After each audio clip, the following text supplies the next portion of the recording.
வணக்கம். TNPSC polity இந்திய கூட்டாட்சியின் வினோத தன்மை என்னென்னா, வலுவான மாநிலங்கள் அரசியல் அமைப்பு செயல்படும் விதத்தை கண்காணிக்க தேசிய ஆணையம் அமைக்கப்பட்ட ஆண்டு 2020.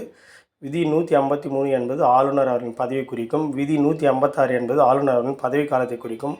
விதி 154 என்பது ஆளுநர் அவர்களின் நிர்வாக அதிகாரத்தை குறிக்கக்கூடியதாகும்.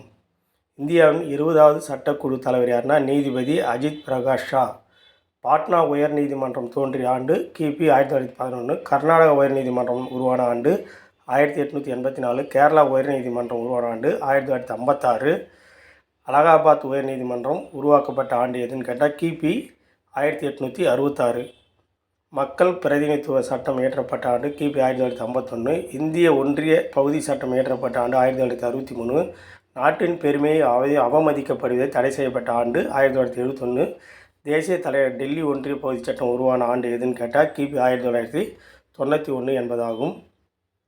ஜேவிபி என்பது மொழி வாரியாக மாநிலங்களை உருவாக்குதல். சென்னை பஞ்சாயத்து சட்டமும் சென்னை மாவட்ட கவுன்சில் சட்டமும் இயற்றப்பட்ட ஆண்டு கிபி 1958. அடிப்படை உரிமைகள் அமெரிக்காவிலிருந்து இந்தியா பெற்றது. பாராளுமன்ற அரசாங்க முறை இங்கிலாந்திலிருந்து இந்தியா பெற்றது. அவசர நிலை அதிகாரம் ஜெர்மன் மூலம் இந்தியா பெற்றது. அரசு நெறிமுறை கோட்பாடு என்பது அயர்லாந்திலிருந்து இந்தியா பெற்றது.